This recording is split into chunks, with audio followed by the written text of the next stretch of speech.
저번 시간 제가 다 하지 못했던 말씀들이 있어서 뒤섞여서 말씀을 나누고자 합니다. 여러분들 1592년은 우리 그 나라로 해서 큰 환란과 어려움이 있었던 때였습니다. 그것은 임진왜란이었죠. 그래서 부산에 도착했던 그 애군들이 20일 만에 한양을 침공하고 또 왕이라는 작자는 백성을 버리고 강화도까지 도망가는데 바빴습니다. 이러할 때 모든 것이 위기였고 모든 것이 열세였던 그런 상황 가운데서도 정말 난세에 영웅이 난다고 이순신 장군은 23승이라고 하는 한 번도 패하지 않냐고 다 이기는, 그래서 해군 역사상 유례를 찾아볼 수 없는 진기한 기록이라고 역사가들은 이구동성으로 말을 하고 있습니다. 그래서 1592년 임진왜란과 7년 동안 그 정유재난이라고 해서 다시금 또 일본군들이 쳐들어왔죠. 그 7년 동안 참으로 어느 것 하나 온전하지 못해서 애군과 싸움이 있을 때 애군들이 자기의 전적을 높이기 위해서 조선의 백성들의 코를 베고 길을 베는 것은 꾀베기 위해서 나 이 정도 주겠습니다 할 정도로 온 나라가 유린되어지는 그때 이순신 장군은 빛나는 업적을 통하여서 한 번도 패하지 않냐고 23승이라고 하는 놀라운 전과를 통해서 이 나라를 구해낸 것을 역사는 말해주고 있습니다. 자, 그렇다고 한다면 왜 23년 23승이었을까? 모든 환경과 그 모든 왕으로부터 백성에 이르기까지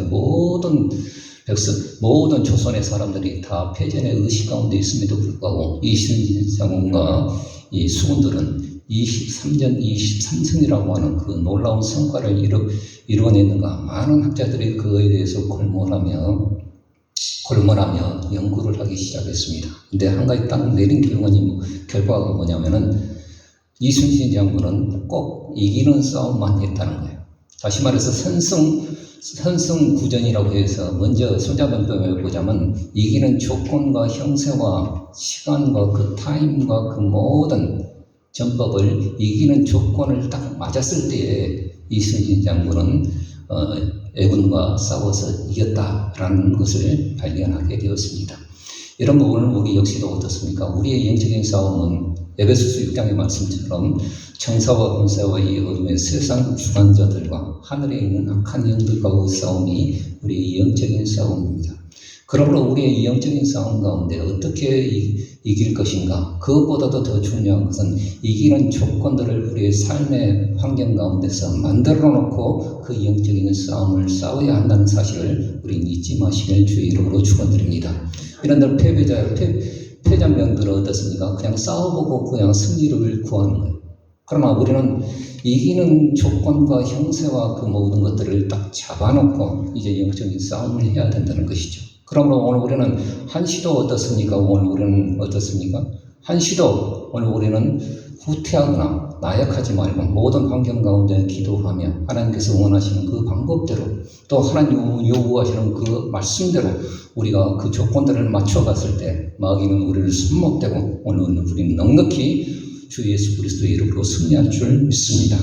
그러므로 오늘 우리는 이제 우리가 승리하는 그 이김의 기준은 무엇인가? 오늘 계시록의 말씀과 신명기의 말씀과 또 시편의 말씀과 또 이 이사야에서의 말씀들을 통하여서 그 이김의 기준은 뭔가? 여러분들 내내 영적인 싸움을 잘하면서 교회도 열심히 다녔네, 헌금도 많이 했네, 나는 구제도 많이 했네, 또 주일도 많이 했네 라고 말을 하지만 정작 주님 앞에 섰을 때 내가 너를 도무지 알지 못하겠노라, 마태복음 7장의 말씀처럼 우리를 부인하신다 한다면 얼마나 우리가 억울하겠습니까? 그러므로 오늘 우리는 싸움에도 정말 주님이 원하시는 방법이 있다는 사실을 알고 그 이김의 기준에 대해서 잘 맞춰서 매사에 매일마다 정말 우리는 이김의 승전의 깃발을 우리의 삶 가운데 꽂아내길 주의 이름으로 축복합니다.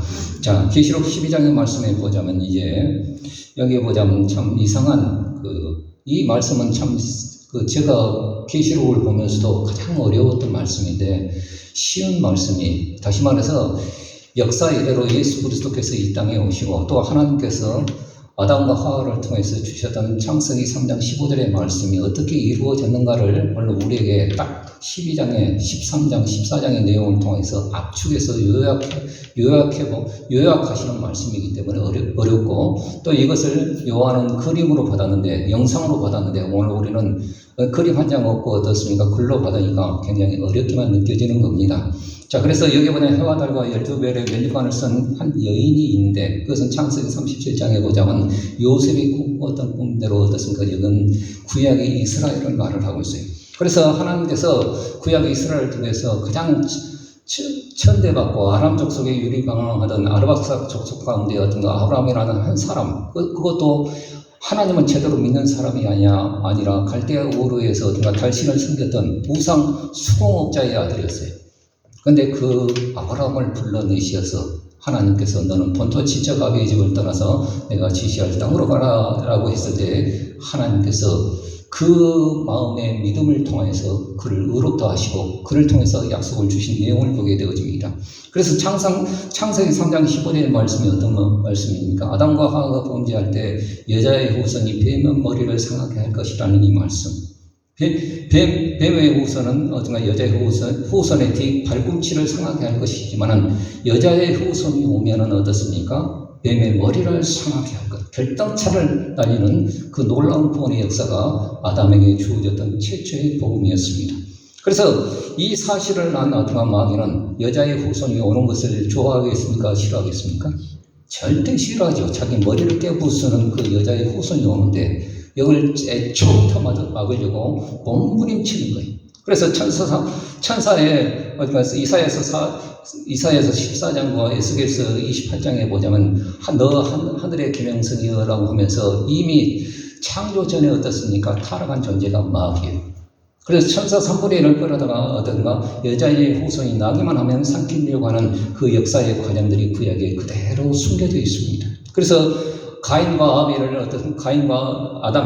하와가 가인과 아벨을 낳았지요. 그런데 가인은 어떤가 농부였고 아벨은 목축하는 사람이었어요. 그러나 아벨은 정말 하나님을 경외하는 사람이었어요. 그런데 이 여자의 후손을 가인이 악한 자에게 속하여 어떻습니까? 죽여버렸죠. 그래서 셋을 하나님께서 주셨죠. 또 그 역사를 보면 어떻습니까? 애굽이 출애굽하기 전에 저 400여 년 동안 이집트라는 땅에 들어가서 번성하죠. 번성할 때 너무 번성하니까 사내 아이를 낳으면 다 죽여버리라는 파라오의 명령이 떨어져서 정말 나일강에 다 던지게 되어집니다. 그럴 때도 다 죽여버리려고 하죠.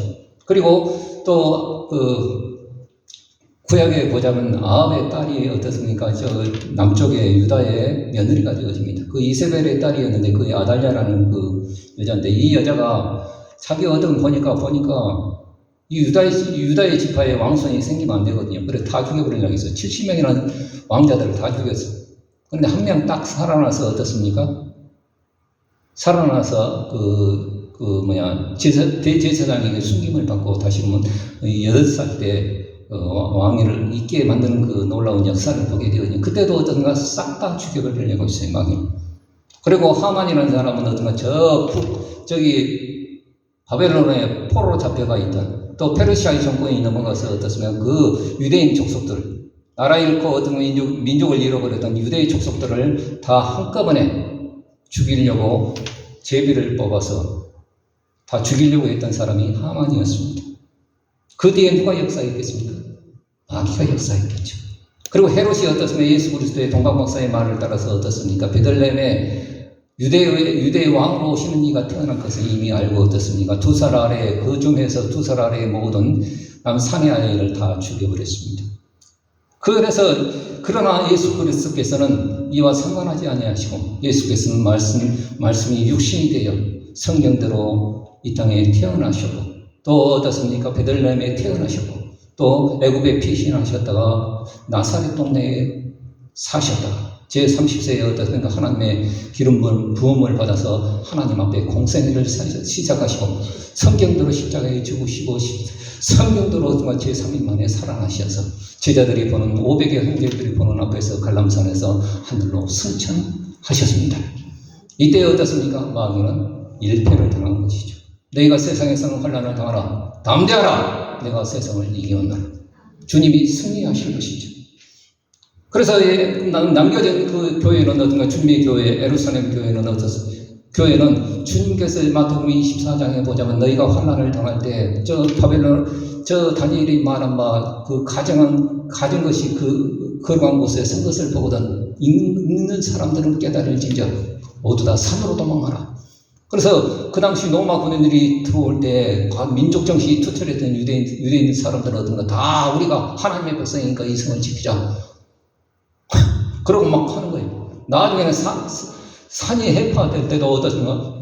성이 해파될 때도 그 사람들은 끝까지 항전하죠. 그래, 마사다라고 하는 큰 해롭 궁전에 들어가서 그들은 항전을 하게 되죠. 끝까지. 그래서 결국에는 한 사람이 다른 사람을 죽이고 해서 다 자살함으로 끝냈지만은 주님의 말씀을 들었던 예루살렘 교회는 산으로 피신하고 저 페트라라고 하는 광야 땅으로 피신을 해서 어떻습니까? 생명을 보존하며 그 믿음을 지켜내는 그 놀라운 하나님의 예비하심을 받았음을 성경은 말해주고 있습니다.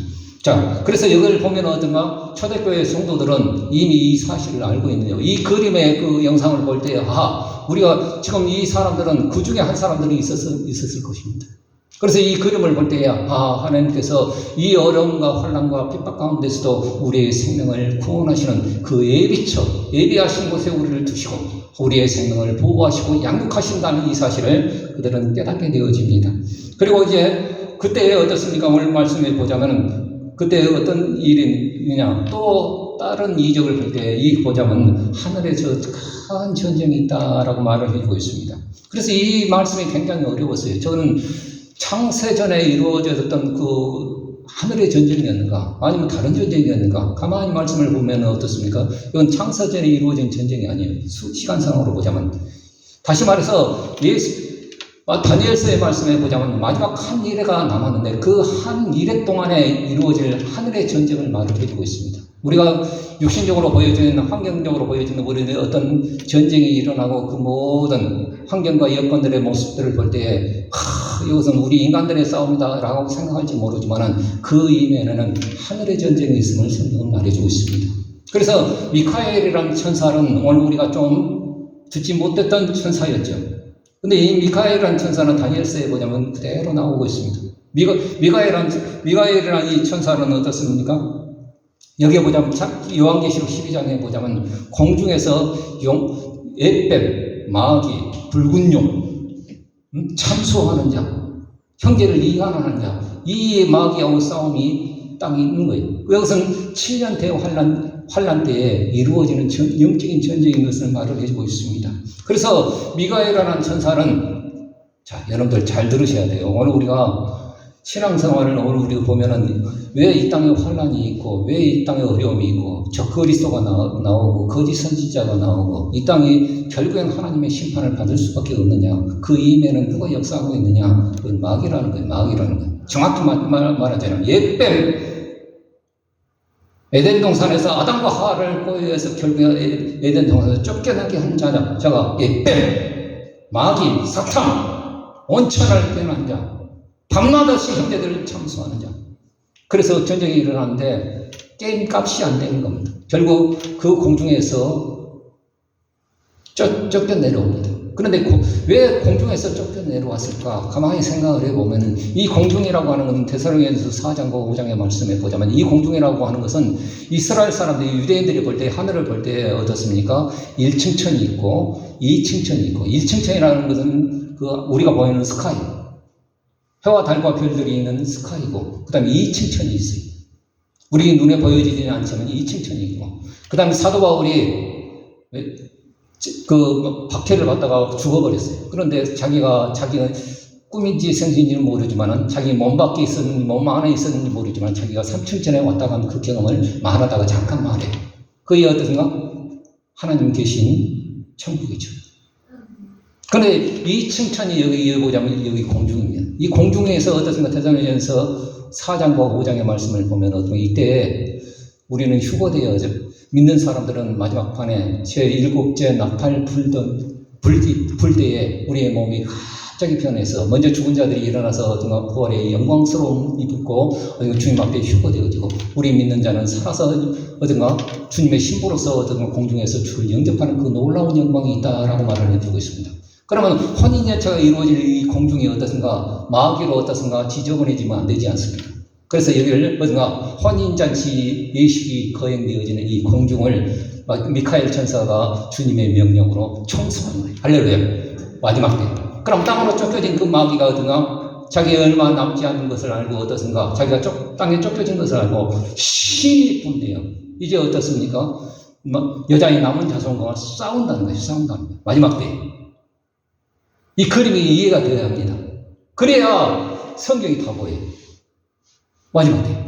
그래서 그 여자의 남은 자손들은 어떠냐? 그냥 교회 다니는 사람이 아니라 이스라엘 남은 자가 아니라 누구냐면은 여기에 뭐냐면 예수의 피와 어린 양의 피와 어떻습니까? 하늘에서 음성이 들리면서 어떤가 마귀가 쫓겨갈 때 하늘에서 음성이 나오는데 우리 형제들 말을 하면서 뭐냐면 찬양 소리가 나와요. 그래서 이 사람들 어떤 사람들이 하늘에서 형제들의 승전가가 나오는데 이 사람들은 정말 어린 양의 피와 그들이 가진 복음으로 인하여 승리하였느라라고 말을 해주고 있습니다. 우리가 승리할 수 있는 유일한 비결은 뭡니까? 우리는 아담 때로부터 죄의 유전자 속에서 깊이 골수박혀 있어서 내버려 두면은요 거짓말하고요 내버려 두면은요 아무것도 아닌 진짜 더러운 존재가 되어져요. 그런데 주님께서 우리 죄를 위하여 십자가에 죽으신 그의 피의 복음을 통하여서 우리는 하나님 앞에 승리할 수 있음을 성경은 말해주고 있습니다. 그래서 어린 양의 피와 그의 복음을 통하여서 우리는 승리한다는 거예요. 그러므로 오늘 우리는 정말 오늘 우리가 승리할 수 있는 그 이금의 기준은 무엇인가? 내 힘으로도 내 능력으로도 이기는 것이 아니라 오직 주의 예수 그리스도의 복음을 전할 때 그 복음을 받아들이고 믿고 어떤가 의지하고 선포할 때 이긴다는 거예요. 여러분들 70인 제자들을 어떤가 주님께서 파송을 하면서 어떤 그들이 돌아와서 어떤가 주의 이름으로 귀신을 망하니까 귀신이 떠나라이다 하면서 어떤가 자랑하죠. 그때 주님께서 하시는 말씀이 뭐라고 말씀하시네요. 우리 누가복음에 말씀하는 같이 읽어봅시다. 시작. 예수께서 이르시되 사탄이 하늘로서 번개같이 떨어진 것을 내가 보았노라. 번개같이 떨어진다는 거예요. 주의 복음을 전할 때 어린 양의 피의 복음을 전할 때 떨어진다는 거예요. 그런데 이 마귀는 어떤가 떨어졌는데 다 떨어진 것이 아니고 에베소서 2장에 보자면 지금 불순종의 영들 가운데서 역사하는 영이라는 공중공세를 잡았으니 지금 역사하고 있어요. 그러나 마지막 때에 7년 대환란 때에 어떻습니까? 이 마귀가 미카엘과 영적인 싸움에서 져서 공중에서 떨어져서 땅에 쫓겨갈 때 얼마나 이 땅에 환란이 있겠느냐 성경은 알아주고 있습니다. 그러므로 여러분 오늘 우리 영적인 것들을 오늘 우리는 바로 분별해 봐야 합니다. 그래서 이제 보자면 그들이 어떻습니까? 이제 여자의 남은 자손들과 싸우기 위해서 어떤 바닷가의 모래 위에 딱 마귀가 서 있는 것을 이제 일전을 치르기 위해서 마지막 아마겟돈 전쟁과 막 그 영적인 전쟁을 싸우기 위해서 일전을 준비하는 그 모습이 10장 끝에 보여지고 있습니다. 그런데 이 여자의 남은 자손들은 어떤 사람들이냐면은 하나님의 계명과 예수 그리스도의 복음의 증거를 가진 자들과 싸운 가진 자들이느냐라고 성경은 말해주고 있습니다. 여러분 오늘 우리는 정말 예수 그리스도의 핏부림을 통해서 오늘 우리는 구원받았죠. 그러나 중요한 것은 우리가 마지막 때에 승리하려고 한다면 이 복음과 함께 우리가 우리 속에 가져야 할 것은 하나님의 계명을 지켜야 돼요. 교회만 다니면서는 안 돼요. 하나님의 계명을 지키는 것과 내 안에 예수 그리스도의 복음의 증거가 복음을 가진 자들이 되어야 한다는 사실을 성경은 말해주고 있습니다. 여러분 오늘 우리는 이 복음을 너무 쉽다고 생각하고 너무 쉽고 너무 나는 뭐 아무것도 지출한 것도 없고 아무것도 소비한 것도 없고 원래 난 그 정도는 다 알아요 라고 말할지 모르지만 우리의 신앙생활 가운데 가장 중요한 것은 예수 그리스도의 핏부린 이 복음에는 우리가 자랑할 것이 없음을 성경은 말해주고 있습니다. 그래서 여러분들 오늘 우리는 이사야서 42장에 보자면 이 구원의 복음을 그래서 너희가 제사장 나라가 되어져서 정말 이방 사람들에게 빛들로 증거로 드러나야 하는데 그것을 까맣게 여던 사람들이 있었어요. 그 사람들이 누구였냐면 이스라엘 사람들이었습니다. 하나님께서는 아담과 하와가 범죄한 이후로부터 인류의 구원의 프로젝트를 하나님께서는 계획하셨습니다. 그것은 무엇이냐면 기뻐하는 택한 한 종을 하나님께서 택하신다는 거예요. 그리고 여호와의 신을 그에게 주어서 정말 그 사람이 어떻습니까? 들리지도 아니하고 소리지도 아니하고 정말 품성이 하나님의 품성이 되어져서 어떻습니까? 상황 갈 때도 꺾지 아니하고 어떻습니까? 상황 갈 때도 꺾지 아니하고 정말 그 마음이 온유하고 생명을 존중하는 마음이 있어서 진리로 공의를 베풀리라라는 이 계획을 하나님은 가지고 계셨습니다. 그래서 하나님께서는 가장 연약한 족속이었던 아르바삭 족속 가운데 아브라함을 불러내시죠. 그것도 처음부터 하나님을 믿었던 사람이 아니라 달신을 섬겼던 갈대아 우르의 우상 세공업자의 아들이었습니다. 그런데 하나님께서 이 마음에 늘 하나님을 앙망하는 그 마음이 있어서 어느 날 갈대아 우르에서 아브라함아, 아브라함아, 처음 듣는 소리죠. 너는 본토 지적 아비의 집을 떠나 내가 지시할 땅으로 가라. 이 말을 어떻습니까? 믿고 따라간 거예요. 놀랍죠. 그리고 이것을 통해서 어떻습니까? 그 후손과 어떻습니까? 언약을 맺으실 때 아브라함이 언약을 맺었지만 그 후손과 맺으신 영원한 언약이 되었습니다. 그래서 이 백성의 언약과 이방의 빛으로 삼아서 어떻습니까? 희년의 복음, 그 복음이 증거되어지는 곳마다 어떻습니까? 하나님이 함께 하시는 곳마다 어떤가? 풀림과 자유함과 그 모든 목적이 풀려지는 희년의 복음을 선포하고 성취할 계획을 하나님은 갖고 계셨습니다. 그 일을 위해서 이사야서 42장에 보자면 하나님께서는 이 일을 이루시기 위해서 여자의 후손을 그 아브라함의 후손들을 통해서 정말 여자의 후손을 오게 하신 그 거룩한 하나님의 계획을 하나님께서는 이루시기 위해서 오랫동안 고요하시고 오랫동안 잠잠하여 참았으나 용사같이 전사같이 외침에 대적을 치시고 해산하는 여인같이 부르짖어 심히 헐떡일 정도로 그 구원의 계획을 이루어 가셨음을 이사야 42장은 오늘 우리에게 말해주고 있습니다. 그럼에도 이스라엘은 이 말을 듣습니까? 그냥 단순히 하나님 복 주시면은 아멘이고 복 안 주시면 우리도 마찬가지예요. 나를 통하여서 하나님의 구원의 역사가 드러나고 나를 통해서 안 믿는 사람들이 어떻습니까? 하나님을 알고 하나님을 경외하는 이 놀라운 계획 앞에 내가 쓰임받았다는 이 사실을 우린 기뻐하면서 그 일에 내가 소용되어진 모습으로 하나님 앞에 헌신해 나가는 것이 아니라 단순히 오늘 복받기 위해서. 이것은 오늘 우리가 하나님을 믿는 것이나 우상을 믿는 것이나 다른 것이 없어요. 우리는 하나님께서 우리를 불러내신 것은 나를 복되게 하셔서 이방 사람, 믿지 않는 남편, 믿지 않는 자녀, 믿지 않는 이웃들에게 그 하나님의 살아계심, 그 하나님의 살아계심이 증거되어져서 그 하나님을 믿어주는 그 놀라운 역사로 우리를 불러내셨다는 사실입니다. 그런데 이스라엘 사람들은 기머거리인 양, 기머거리가 되어지고 보아도 보지를 못하는 소경인 양, 들어도 그냥 개념치 않은 그런 기머거리처럼 하나님의 말씀에 그냥 깡그리 무시. 그래서 하나님께서 깨우시기 위해서 진노와 전쟁을 그들 가운데 해도 이거 진노와 전쟁을 맞아도 이들은 어떻습니까? 그냥 깨닫지를 못하는 거예요. 포로에 잡혀갔다가 다시 한번 돌아왔어도 이걸 깨닫지를 못하는 거예요. 누가 이 일에 귀 기울이며 장례사를 듣게 하겠느냐? 하나님은 이사야 선지자를 통해서 환탄하신 거예요. 여러분들, 이 일을 위해서 하나님의 아들 예수 그리스도께서 이 땅에 오셨습니다. 그는 들리지도 아니하며 성리지도 아니하며 상한 갈대를 꺾지 아니하고 이길 때까지 우리를 붙들어내신 그 주님, 우리 주님께서 이 일을 이루셨음을 성경은 말해주고 있습니다. 지금도 우리를 통해서 이 일을 이루실 주님은 여자의 남은 자, 정말 하나님의 계명과 예수의 복음 앞에 충성할 수 있는 그 사람을 지금은 찾고 계신다는 사실을 성경은 말해주고 있습니다. 이런데 그러므로 오늘 우리는 시편 102편의 말씀처럼 다시금 하나님의 언약을 붙잡고 우리는 기도하며 하나님 앞에 나가야 하겠습니다. 시편 102편은 어떤가 잘될 때 드린 찬양이 아니라 여기에 보자면 제일 첫머리에 뭐라고 하냐면 한탄하며 하나님 앞에 공고한 마음으로 상하여져서 하나님 앞에 근심으로 드려지는 기도라고 그 훗노트가 달아져 있습니다. 이 상황은 정확히 어느 때인지는 모르겠습니다. 그러나 욥의 기도처럼 환난을 당한 때인 것 같습니다. 그것을 더 말해본다면 시온이란 말을 볼 때에 포로 상황이었음을 우리는 짐작해 볼 수 있습니다.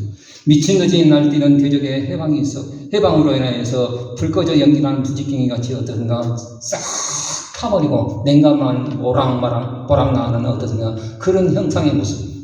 우리의 모습이 부지깽이 같이 까만 숯댕이 같이 어떤가 연기만 모락모락 나는 그런 모습이 아닙니까? 푸른 세잖아요. 아무런 희망이 없는 그 삶. 당하새와 같은 당하새라는 것은 올빼미입니다. 그리고 여기 보면 부엉이와 참새 이들은 홀로의 그 지붕 위에 홀로 우는 참새라고 했는데 이 새들은 그냥 고독한 존재, 애토리. 더군다나 지금 당하는 고난이 주의 분노와 노라는 사실 앞에 눈물만 하여며 피 흘리는 시인의 모습을 우리는 보게 되어집니다. 인생의 날이 기울어져가는 그림자처럼 어딘가 끝장이라는 이 사실 앞에 하나님 앞에 하소연하고 있습니다. 그럼에도 불구하고 영원히 살아계신 그 하나님 앞에 이 시인은 기도하고 있습니다. 우리를 나를 긍휼히 여겨주시고 정한 기한이 다가옴을 기대하면서 언약을 붙잡고 하나님 다시금 우리를 세워주셔서 나만 잘 먹고 살아가는 것이 아니라 나를 통해서 이방 민족이 그 구원의 빛을 볼 수 있는 그 놀라운 영광을 하나님 다시금 드러내시길 원합니다. 언약 붙잡고 기도하는 거예요. 단순히 그냥 나 잘 먹고 잘 살고 건강하고 천국 가는 그런 정도가 아니라 나를 통해서 나도 잘 되지만은 내 이웃과 내 가족의 어떤가 구원의 반열에 서게 하시는 그 놀라운 계획을 붙잡고 시인은 기도하고 있습니다. 다시금 시온을 건설하사 열방이 세상 이방 민족들이 하나님을 경외하고 하나님을 섬길 수 있는 그 놀라운 은혜를 주시옵소서라고 말하고 있습니다. 그래서 이 기도를 어떤가 자신의 기도를 빈궁환자의 기도라게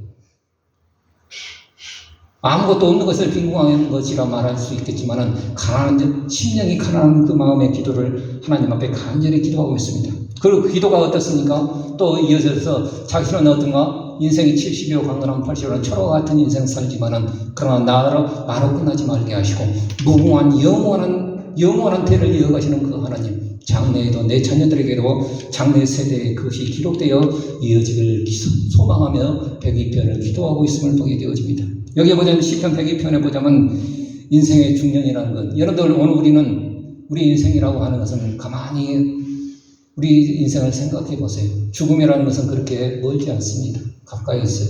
나 죽으면 끝? 아니에요. 그런 마음이 들죠. 중년이라는 그 마음과 죽음이라는 그러나 나는 죽으나 어떻습니까? 하나님은 영원히 영존하신 그 하나님이십니다. 그러므로 여러분들 그 하나님 앞에 오늘 우리는 어떻게 살아야 할 것인가?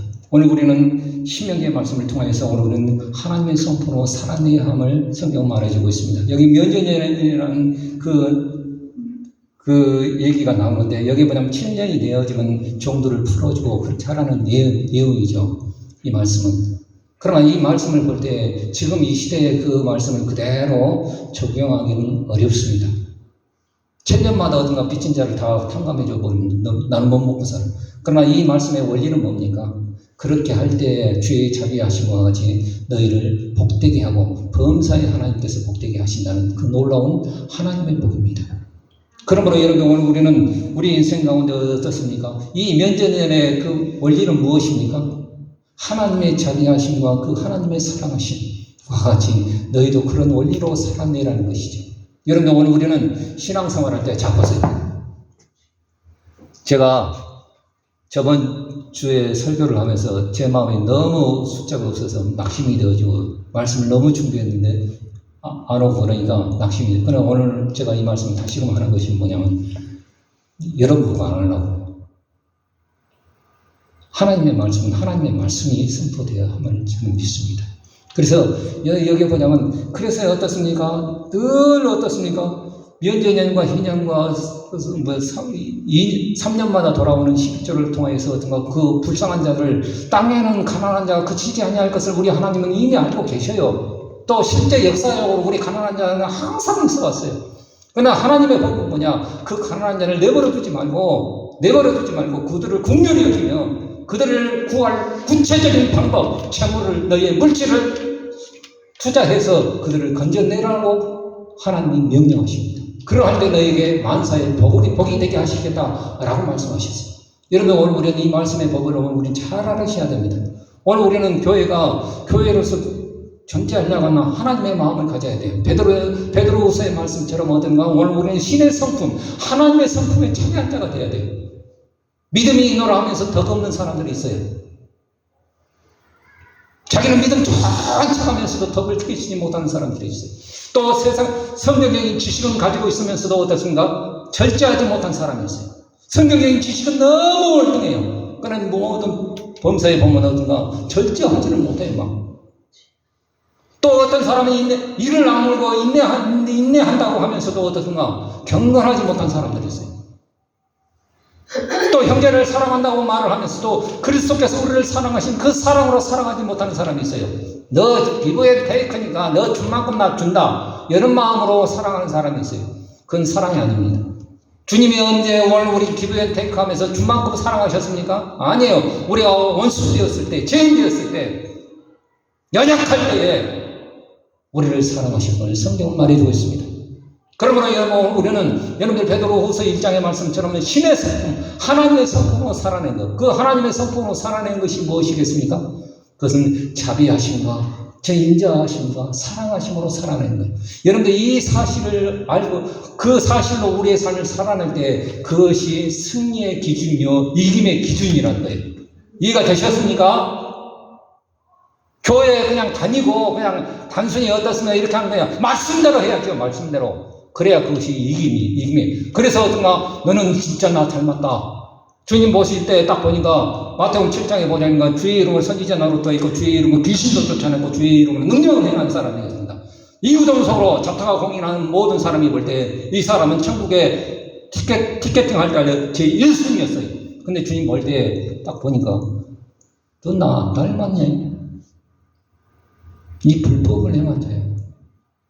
네 속에 믿음이 있다고 하면서도 덕이 없고, 네 속에 인내가 있다고 하면서도 경건이 없고, 네 속에 지식이 있다고 하면서도 에베소 교인들처럼 지식이 있다고 하면서도 절제가 없네. 형제 사랑, 형제 우애가 있다고 하면서도 그것은 눈에 발린 사탕 발림일 뿐이지 네 속에 그 진정한 그리스도의 사랑이 없네. 이 불법을 행한 자야. 그러므로 여러분들, 오늘 우리는 하나님의 성품에 참여하는 자들이 되시길 주의 이름으로 축원드립니다. 이 성품을 가진 자들이 어떻게 되느냐? 세 번째 말씀 한번 같이 읽어볼까요? 읽어봅시다. 이 말씀 읽어봅시다. 시작. 이같이 하면 우리 주 곧 구주 예수 그리스도의 영원한 날에 들어감을 넉넉히 너희에게 주시리라. 여러분들 카트라인 되어서 겨우 들어가고 싶습니까? 넉넉히 들어가고 싶습니까? 우리는 어떻습니까? 어떤 사람들은 마누라 치맛자락 잡고 가려고 해요. 안 돼요, 안 돼. 커트라인이 안 돼. 오늘 우리는 넉넉히 들어가길 주의 이름으로 축복합니다. 넉넉히 들어가야 진짜 여유가 있는 것이지, 겨우 할똥말똥. 내 수준의 커트라인이 되어도 주님 볼 때는 이거는 미달이야, 미달. 그러면 넉넉히 들어가셔서 승리하시길 주의 이름으로 축복합니다. 기도하겠습니다. 자비하시고 은혜로우신